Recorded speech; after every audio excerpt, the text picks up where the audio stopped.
So you have an inkling that you want to see transformative change in your life. Like you've done life for a while now, right? We got our feet underneath us. We're in midlife, right, ladies? So you're here in this place where you want to move, but you're really not sure what the next step could be. Well, just wait till you hear what Sarah Bifield has to talk to us about today, because she's got this thing nailed down. And in fact, she even talks about how women in her program are in midlife and beyond, because really they're ready. They're ready for that transformative change. They want to see major things happening and moving. And they really are at that point where they want to make a difference in the world. They don't want to just sit idly and watch the roses as they retire. They like want to make a difference. They want to leave their mark now. And yet they're not really sure the process by which to get that started. So this conversation, and Sarah Bifield in general, you are just going to love her. She has a wealth of experience, both personal and with her coaching and with all of the really fabulous women that she has met along the way. And so one of the little sneak extra pieces of advice that's embedded in everything Sarah and I talk about today is all about the fact that community is essential. You need a group of women that are going to help support you through this. And that is actually how she and I first met. But why don't you take a listen and you'll figure out why it is that she and I feel like this is such a synergistic piece to really making change happen in your life.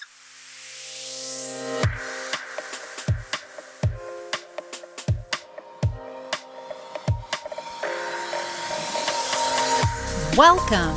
This is Midlife Crisis to a Centered Life Thriving, a podcast that teaches women in midlife to unapologetically stop silencing their dreams and start designing the lives they want to live in.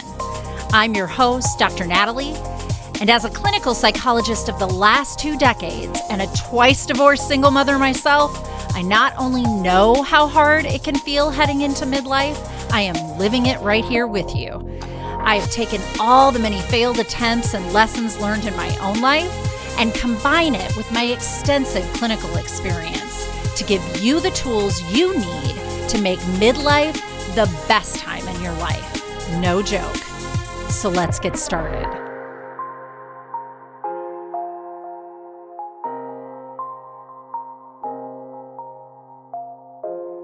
So let me introduce you to Sarah Bifield. She's leading the way for women in midlife and beyond to bounce back with a new vitality as they navigate the next decades of their life. Sarah is the founder of Magic of Midlife, Discover Your Life Purpose, and she hosts a Women Inspiring Women podcast series on her Facebook page. And last but certainly not least, she is the creator of a cutting-edge transformational program called the Mindshift Method. And she's going to talk to us about that today. Sarah's personal mission is to help women unleash their hidden potential to live a charmed life. She shares her wisdom from her own life experiences, accreditations from exceptional world-class mentors, and her interactions with women from around the globe. She brings to her teaching her love of ancestry, social history, culture, travel, the arts, and her passion for the possible. Her women-centered masterclasses, inspirational podcasts, and online workshops never fail to motivate women to create significant positive change by creating extraordinary success, joy, and abundance in their multifaceted lives. So let's talk to Sarah. Let's jump right in. So the first question I ask everybody is, tell me your story. So my story, it's like having two major chapters. So I grew up in England. I had a pretty rough childhood with my dad leaving home. People didn't do that in those days. And it was very much a case of my mum had no money, so I was very neglected. My brother and sister went wayward. But I met a guy, after meeting unsuitable partners, I met a guy that was so solid, so reliable. And I've been married to him now for 42 years. That's awesome. Yeah, so we had a family, 3 girls. We lived near my mum and his parents. And then we decided that we had to move to Canada. And I didn't want to go. I said, okay, I'll go for 2 years, but I want to move back into this life. So if that's a promise, we can go. So 2 years turns into 5, and 5 years turns into 10, and the children settle. And it became very difficult to move back. So here I am in Canada. But it was at that stage, I think it was almost like letting go of my mother. I was very connected to her. I always felt I had to look after her because, you know, she was alone and I was the youngest. I very much felt I had to look after her. So when we got to Canada, how old was I? I was 38 when I moved here. So I've been here 25 years or so. I started getting really interested in human nature, human potential. So I wasn't allowed to work. So I studied psychology for 3 years and I was really interested in mental health. But then life got in the way because I thought, I can't do anything with this. I'm too old. Can't learn. Nobody's going to want me. I'm not good enough and all this sort of stuff. So I went into home renovation and have built various homes along the way. But what I didn't really realize is you're very alone when you move away from your family. And so I struggled and tried to do everything alone.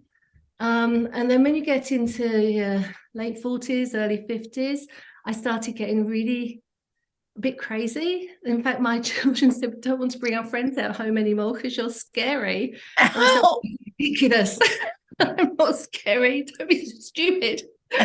I was looking back, I was frustrated. I felt alone. I felt anxious because I was dealing with my mum with Alzheimer's. My brother had colon cancer. My sister was lost in Africa. My daughter wanted to move to Australia with a totally unsuitable boyfriend. And there's all these things happening. And I didn't realize I was just dealing with it. And so therefore, when my mum died of Alzheimer's, I had lived in the nursing home with her for a number of years. And I realized that the people that were doing the best, not years, a number of weeks, people doing the best were the ones that had purpose. And they were they were still living that purpose, even though they had Alzheimer's.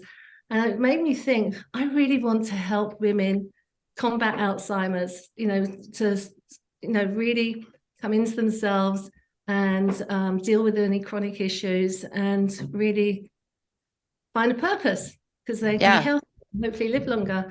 And that's what I did. 7 years ago, I started nutrition. I started studying to be a coach. And here I am, inspiring women. Inspiring women. Yeah, exactly. Yeah.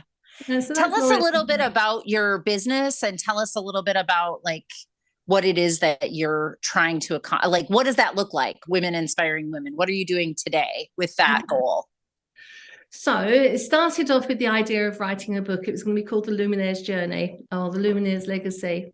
And that's a really interesting process, writing a book, because it opens up so many interesting things. And because I've got a monkey mind, I think, oh my God, ancestry is so interesting. Really bringing awareness to nature is so interesting. So I get distracted from all these things. But what's come from it is I've created, my business is called Mindshifts, and I've created the Mindshift Method. And it's based on Maslow's hierarchy of needs. And it starts off with compassion. So it's about, I have to remind myself, because I've been away for 3 months, it's the simple art of self-compassion. And then once people learn how to really love themselves and what that really means, they can move into the joy of self-discovery, where they start looking at all their skills and their talents and their background, what they need to let go of, what holds them back and all of that. And then the next one is the secrets of self-fulfillment, because they start realizing they've got all these experiences and talents and their wisdom that, they've been accumulating through the years. And the last one is the legacy of love. And the legacy of love is when you can literally take control of your own mind, realize that everything has an energy, and it's the way that your mind body connects to that energy is what your reality is.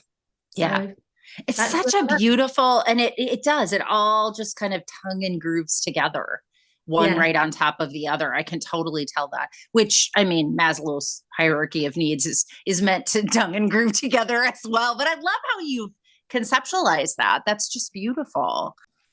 Very much, I guess, women inspiring women comes from where I'd be gathering groups of women together, because that's when we all get to talk and share, and as a community we can normalize things, etc. And my Women Inspiring Women, and where people find out about what I'm doing, is the Magic of Midlife. And now I'm having to add and beyond, because I'm attracting a lot of spiritual women that about my age, and I don't know if we can classify ourselves as midlife anymore at 62. I mean, I got it. Yeah, how I'm long's okay. yeah, it's a different set of tools we need, the midlife. So we can talk about that if you like, because you're very Yeah. much in tune of what the midlife woman is going through and what she needs. Yeah. And it's beyond. I mean, beyond is about connection to spirituality and finding Mhm. that, letting things go. Yeah. So, what are some common challenges that you find in your helping women in this place, like to graduate through these levels? Mm. Well, the common challenge is I'm not reaching the women that I thought I was going to reach. I was hoping to reach the women that were in the place that I was, but they're not ready. They're not ready to take the commitment to go through the process because it's hard at the beginning. It's, you have to learn new habits. You have to, a lot of people don't want to look at their past, but we're not Yeah. looking from a therapy point of view. We're looking at it from the wisdom you can take from it. And I do go through a grief recovery process for some people, which works wonders, but they've got to be prepared to do that because it can really upset your psyche. But once you get through that, this whole world opens up. And then you learn about the synchronicities and the opportunities. And every time it happens to me, I never tire, but I think, oh my God, how did that happen? Yeah, It's exactly. amazing. So the biggest challenge is getting people to take that first step and Mhm. let me sort of hold, not only me, the group of women that they be with, you hold each other to accountability and support and normalize situations, and then women no longer feel alone. And that's Mhm. important because then they start getting a little bit addicted to this group, and then they make all these close friends, and we all know what that's like. Yep. So yeah. Yes. Well, and you see, Sarah is insinuating here. The reason I know Sarah was the founder of a women's accountability writers group that I joined in a bigger umbrella group that the two of us were already in. And you have the knack. Like I don't know how else to say that, Sarah. Like it's hard. It's like herding cats to get, a large group of women to kind of go in the same direction with something, even when we have kind of that common thread. For us, it was writing. And I love just the synergy that you create in a situation like that. I think that you definitely have a gift in being able to do that. And you're right. It's such an important key component in women's experience of an evolutionary process. We don't Yeah. do stuff in isolation. We just don't. We never That's not who we are. Yeah, absolutely. You're spot on there because women today, especially with social media, that they feel very isolated. And that's one of the problems. You go back through history, hundreds, thousands of years, women were always together. And still other cultures, they're still very much together. That's Mm-hmm. another passion of mine. I love world travel. So whenever I'm sort of in places like India or Japan or something, I'm very interested in the way that the women divide from the men. They seem to have their own separate lives, but come together as a community. It's fascinating. Yes, it's fascinating, right? But it makes total sense because, I mean, we want to be in a place where we can just be our authentic selves.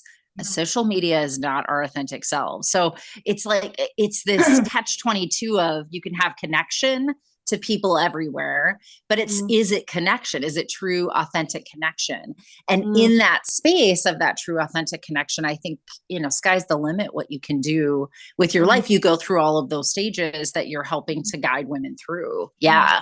Yeah. And I think that there you've got the key word is connection. So because in midlife, we've been helping this person, helping that person and putting ourselves here, there and everywhere. We're not connected to ourselves anymore. We have to find out, who are we? Why are we here? What's our purpose? So connecting with ourselves and then having the energy to connect to the next level of giving to your family. But women think that's selfish. I can't do that. I've got to look after my family. I've got to look after my husband. I've got to do this. So I think that's really important. It really is important. I heard you say that was the part that was frustrating, is that the women you want to reach, like where you were, you're having trouble reaching. And that might be the key. What you just said right there is like, they have to be able to connect to themselves. They need that piece. My whole journey at Learn to Love Your Story and the book I'm writing is really about helping empower women to take that first step. There's so much that can happen beyond that. But Yeah. I actually truly believe, as a clinical psychologist, there's just some pragmatic skills that we lack, that we need to be literally taught and practice. And it takes effort and it's kind of scary. But if we do it in a group, we're better off, right? Like, we'll support and lift one another. And once you've got those skills in place, man, you rinse, repeat that, you're good to go. From that point forward, you're good to go. Mm-hmm. Yeah. And I can add to that, because, you know, you're going to be helping the women move past that first stage, which is, we need people like you all that years of experience to be able to do that. We do.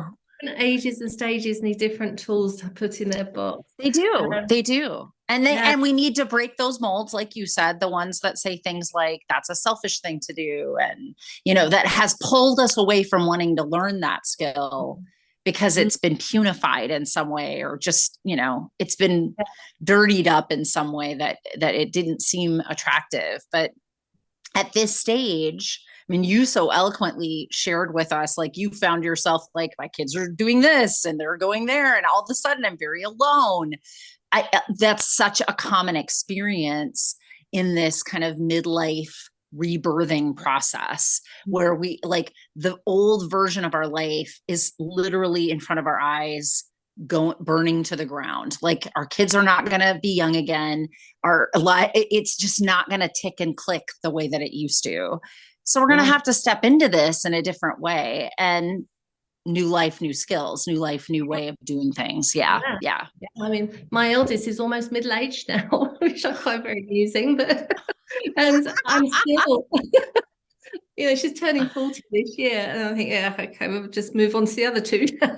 I've realized that I'm still wanting to be in her life, and I'm still sort of being a little passive aggressive at sometimes about the way she's raising her children. It's totally different the way they raise their children now to what I did. What do I know? So I have to let go of that.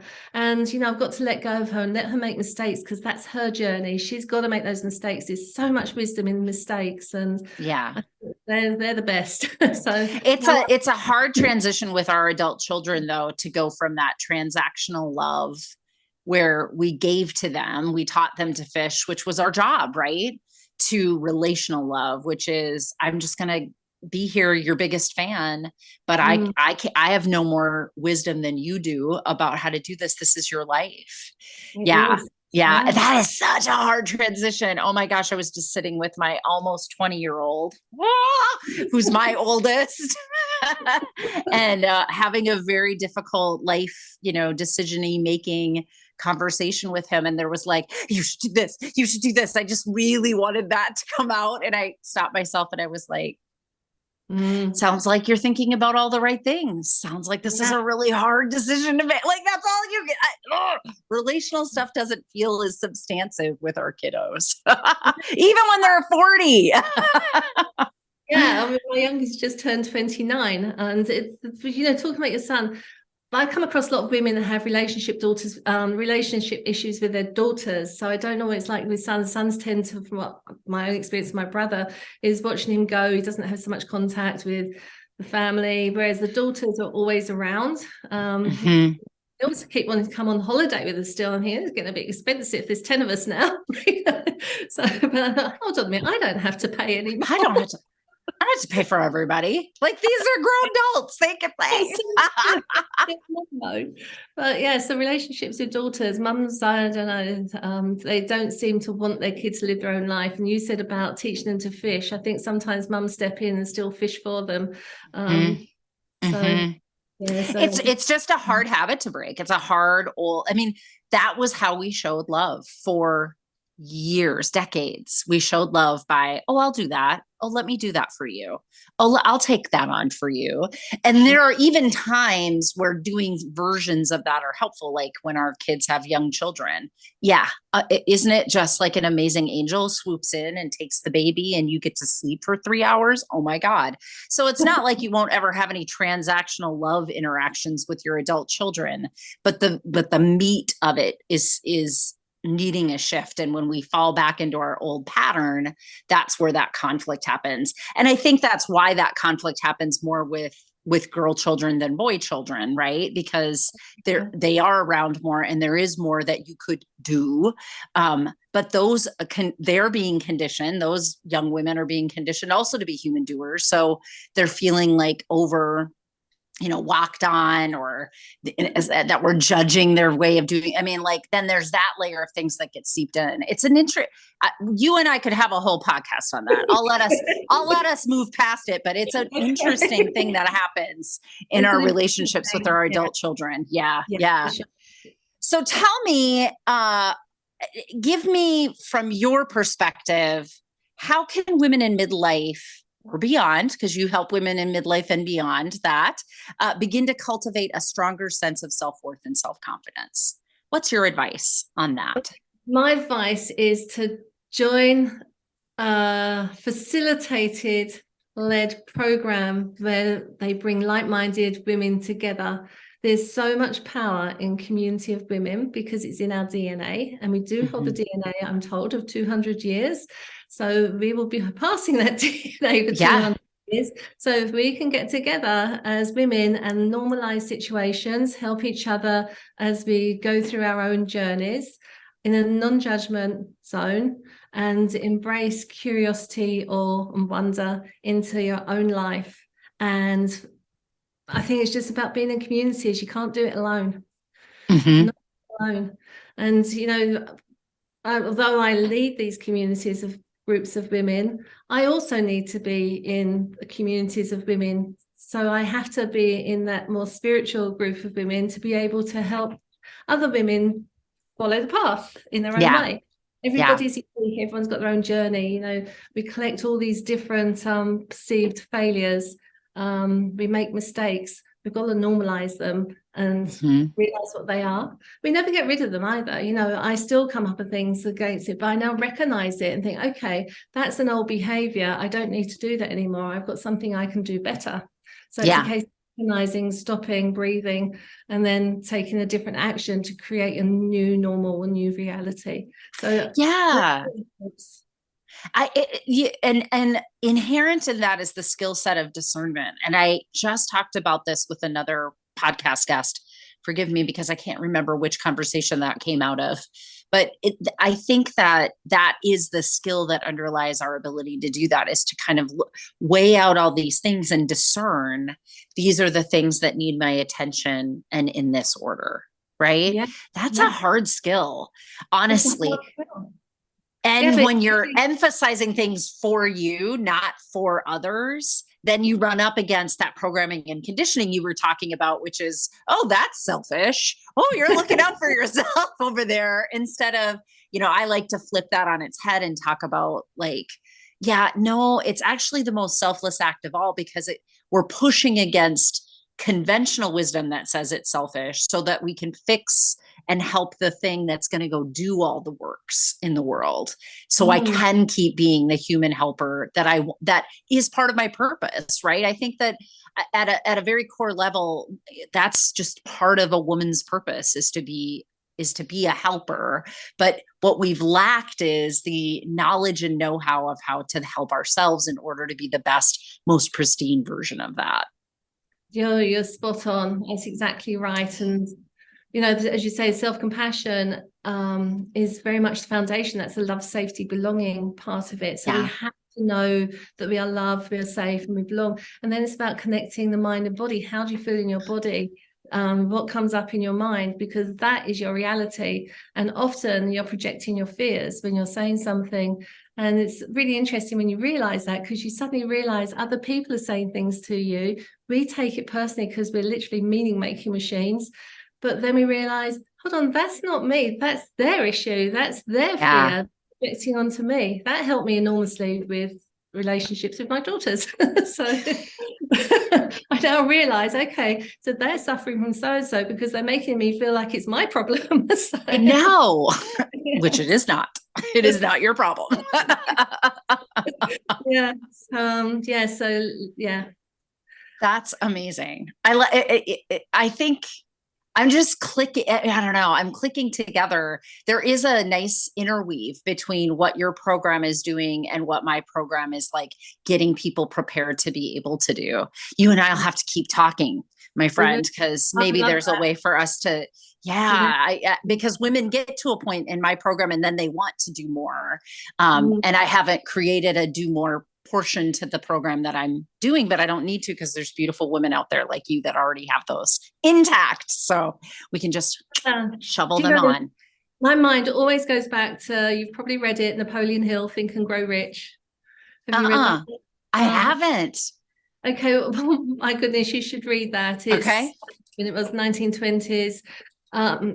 It's almost like a Bible, Think and Grow Rich. But there's a part in it where he's got this boardroom where he has a committee of people that they're probably mostly dead. So, and then he even for him, some would have been alive, but he would read about them, learn about them, so he could feel their presence, and then he could just go into his mind. He could see his boardroom, and he could ask questions, get clarification about how they would do it, and then he would feel what was right to make decisions. It's what we teach, right? We teach people how to visualize.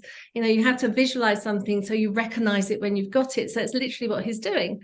So I tried it and I developed my own. So once my mum died, I thought, okay, I'll bring her in because she's the one that always slaps me down and grounds me. And then I thought, I'll have Einstein. I'm going to have Einstein on my committee. Yes. And then my mentor, and I'd have all these people, and it really worked. You could literally go around asking the same question. You download these answers, and then you could see something from a different perspective. So yeah, there's so many good things in that book. I really recommend you read it. I loved it. Done. Ordered it already. Like, yes, I had never heard of that book. I will definitely read it. Thank you. Yeah, there's lots of good wisdom in there. Good old-fashioned wisdom before the good internet. old-fashioned wisdom. I mean, it's what we all need. So how do you think that your program specifically is helping women to embrace their unique strengths and use them to achieve their goals and create a fulfilling life? Because it's a stepping stone process. So you don't necessarily have to start at self-compassion, which I'm finding, I'm finding women like you, and other women that are doing like somebody who does a horse whispering, for example, or somebody that is working with disadvantaged people, or somebody who's helping people with mental and emotional disabilities. So they don't necessarily need to come in at self-compassion bit. They've dealt with all that. They're helping people. So then they go into the discovery, and they're finding things out about themselves all the time, because they're having to still go back to the beginning to find out what their traditions, their stories, their beliefs and everything are, to break through barriers. So therefore, it's the next one after that is I've got self-fulfillment, self-compassion, self-discovery, self-fulfillment. Self-fulfillment is when we really start honing in on our skills, our talents, our experiences, our desires, and start upgrading our skills. So that's what I've been doing over the last few years. I've been upgrading my skills all the time and discovering what I'm really passionate about and really interested about. And so I spend my whole time now going to museums, learning about different cultures, traveling and things. Whereas I wouldn't have done that before. I'd have just gone and looked at the sites and sat on the beach. So now I've got a whole deeper level of interest. And then the legacy of love is realizing that from that self-love, we can expand it to everything. We learn how to forgive, and we learn how to not make meaning about things, so therefore we don't get into conflicts. It's more about the spiritual energy. Everything has an energy. Literally everything has an energy, and it's how we reflect our energy as to what comes back to us. So it's about manifestation. And that's how we help people. Is basically it's the self-compassion at the beginning. That's the key. I love that. I think it's a strong foundation. I always call it compassionate self-awareness. And I combine skills of self-awareness with skills of self-compassion, because women can be very insightful and very cutting of themselves. And so even people like myself that know of compassion sometimes struggle to practice it as as a self-discipline. And so I love that your program starts there. And honestly, I mean, some of us have better skills at it than others, but it's still a good place to remind and start from, right? Yeah. It's the launching point that becomes a foundation for everything else you're talking about. Yeah. Yeah. And in my self-compassion foundation course, I focus on the 8 facets of life. So health being really important, the money mindset that you have, the way you conduct your relationships, what your spirituality is. You know, for me, it's never been about religion, because I was told when I was young, no, we're not religious. So therefore, I'm never religious. And so therefore I had to realize, okay, spirituality is very different from religion. So everyone's got their own way of connection again. So it's Yeah. about self, others, and the universe connection. So anyway, we go through these 8 facets of life, and people see where their energy is low. And once they pick up the energy in one part, it has a ripple effect in others. Re-energize it so that it affects. Yeah. So yes, there's lots of different layers in it, but I try and always make it fun, just like you do, I'm sure. It's Yeah. you know, the joy of life, the fun in life. We're only here once, and we want to literally That's right. live with no regrets. We Exactly. want to. So that's the Yeah. biggest desire, happiness. That is absolutely true. I mean, and I think it's such a beautiful lens that in such a not great place. I mean, you were sitting there for a few weeks with your mom in that place where she was getting cared for, memory care or whatever, at the end of her life. And what you recognized is that people who are struggling in that way did better if they had purpose. What a beautiful, thing, little window that you saw, and now has transformed what you're doing in your world, in a place, I don't know, it's like the lotus flower that rises from the swampy, murky depths of the mud and water and still looks pristine, sitting on top of the water every single day. I mean, that stuff is there if you're looking for that stuff, even in the midst of our life. Yeah. And women do get they sometimes don't let their parents go when they've died. But for me, because I was in that home with her, I had to travel 3,500 miles every 3 months to be with my mum. And towards her end of life, I lived in the home, I think it was 4 weeks. Such an amazing insight to see how others were going through the process, especially at sundowning. But with my mum, her personality, her passion really came out. My mum was probably a matchmaker in a past life. And so because she'd been through lots of relationship issues, she was literally like a relationship counselor. All the carers came to her with relationship issues. She'd always try and bring out my relationship issues by saying, Sarah, you're so lovely. Why aren't you married? And I said, I am married, Mum. 5 minutes later, Sarah, why don't you have a boyfriend? Because my husband wouldn't like it. It was all these conversations, but she wanted to talk about relationships all the time. And it was lovely because she was in her element. And somebody else, he was an electrician, and he just spoke. He was asleep, but he spoke in his sleep so clearly, so eloquently, as though he was training his apprentices.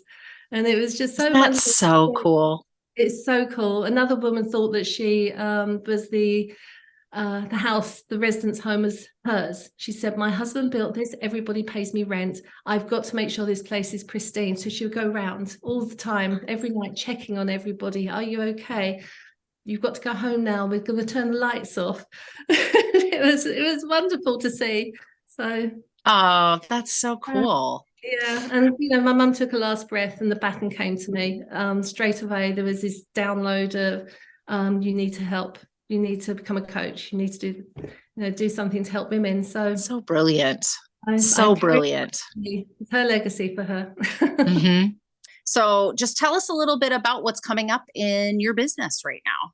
Yeah, I'm very fortunate because I've met a wonderful woman who's got a business called Attached at the Root, and she wants me to do a speaker series for her. So I'm doing a trilogy on self-compassion, the art of self-compassion. And the first one is going to be really an introduction to the 8 facets of life and how we connect our energies to all of them. And that's going to be called, I have to look again, Empowered Living. So it's going to be, as I say, about what holds you back, what do you need to let go of. The next speakers one is in October one, and that's called Embodied Wisdom. So that's about very much getting to understand your thoughts and the feelings in your body, and how that gets projected as your reality in life. So you can start becoming aware, curious. And then the final one is find your flow, because a lot of women don't know how to sit down, be quiet in their own mind. So I'm literally helping them to clear a space, to create that energy, to be able to connect to something out there that allows the quiet mind to transcend decisions and what to move forward with. So I use the 4 cardinal points, actually 6 cardinal points: north, south, east, west, above and below, to help them connect. So I'm very excited about them because, as I write the program and leave it and then come back to it, it keeps moving forward. And I think I've got it right. So this will be going in the book. Good. Yeah. I like it. It's funny. I have had that same experience, Sarah, as I've been writing, is like, one of my online courses or one of the group coaching things that I've done. If I've walked through a series that I can just feel it as I'm doing it, like this, it's in sync, then I want to use that. Then I want to go back and revise the book and put that back in there in that order. Cause I'm like, yes, that was it. That was magical. But it's like, I have to do it in like vivo in order to really know that that's how that fits together. It's more of a doing experiential thing than it is a thinking through kind of a thing. Yeah. And that's the magic in midlife. That's the magic. That's the magic of midlife. Yeah, for sure.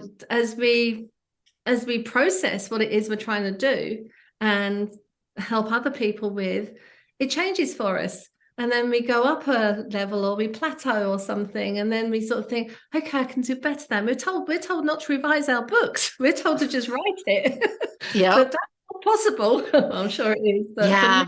Oh, that's nice. So my passion has become my purpose. Yes, it has indeed. Because of the feedback you get and the people that connect with you, then you start resonating at a different level. Yep. So wonderful. We just lift each other. I think there's a phrase, a tide lifts all boats. And I think that's what yeah, I can't remember exactly what the phrase is. I think it was John Kennedy that said it. Anyway, it certainly does. One of us gets lifted, lifts somebody else, and it lifts everybody else. So tell my listeners where they can find you, where if they want to find what you're doing next, the speaker series or whatever you have coming down the pike, how do they find you? Well, and we'll put all of these links in the notes as well, so you don't have to rattle it off. Just let them know where they can find you. The main place to find me at the moment is because I really don't like social media very much. I love Zoom calls. I love the technology behind that, but I do not like creating content for this, that, and everything else to promote myself. So the main place to find me at the moment is on the Magic of Midlife, Discover Your Life Purpose. That's my Facebook page. From that, I give information where other people can find me. By the time you put this out, I will have other links for you because I've got to get back. Okay, good. So yeah. It's the Magic of Midlife, Discover Your Life Purpose. I love it. Well, and I value the work that you're doing because I definitely think that if we can get kind of I don't know, there's got to be enough of us in midlife that are all working in unison towards our life purpose for this to work. But I think the entire culture of the world will shift to use that same, all boats rise when the, tide lifts or all whatever. I think if we can get all the women in alignment with what they should be doing, we're the ones that are helpers and caretakers, and we have tentacles into all sorts of things in this world. I think the whole world is going to get healed when the women get healed. That's how I think this is going to work. That absolutely is true. Women, empowering women is key when they're ready. They've got to go to people that have the same kind of experience they're looking for. You've got to have gone through something to be able to understand where these people are at and create commitments within a group to be able to make sure that there's no judgment there, because people expect to be judged, unfortunately. Yeah. Well, we've been conditioned that way. Yeah. Yeah. For sure. Well, this was an absolute pleasure. Thank you so much for coming on.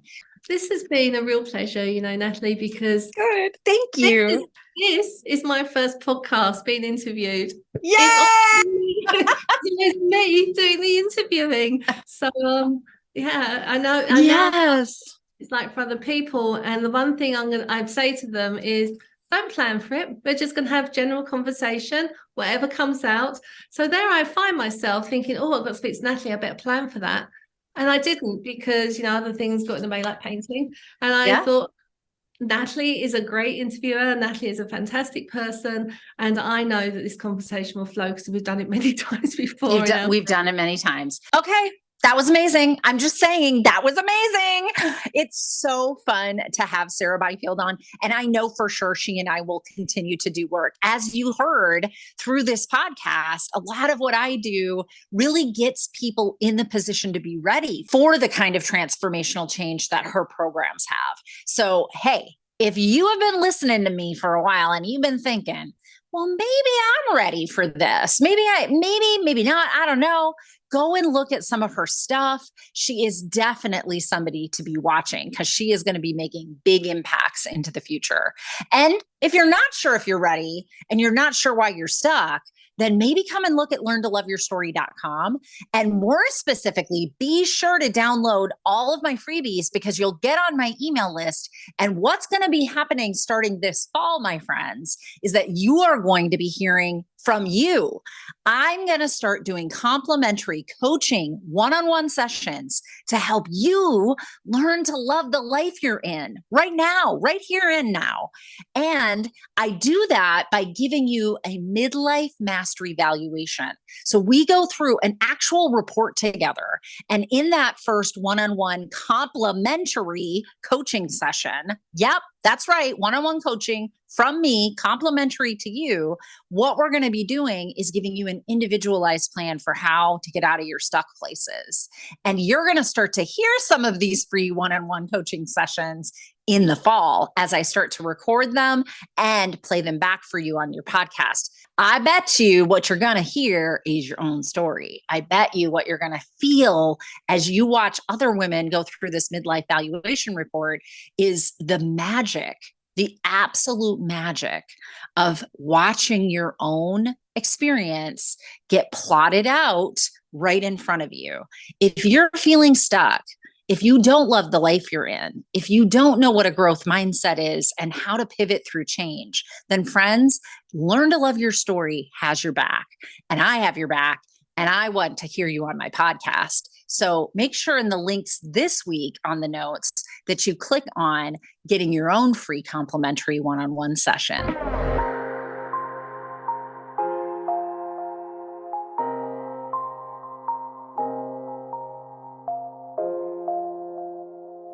All right, so I'm adding a little addition here. It's the legal stuff. Just so you're aware, nothing in any of these podcasts constitutes actual psychotherapy. Yes, I am a licensed clinical psychologist in the state of Minnesota, but everything here is just educational in nature and is a suggestion of things that you could be doing in your own life to learn how to love the life that you're in instead of waiting for a life that you're dreaming of to come towards you. So just remember, this is not therapy. And if ever you need any resources for mental health, look in my notes and I'll always have a little blurb at the bottom where you can click on a link and get those services for yourself.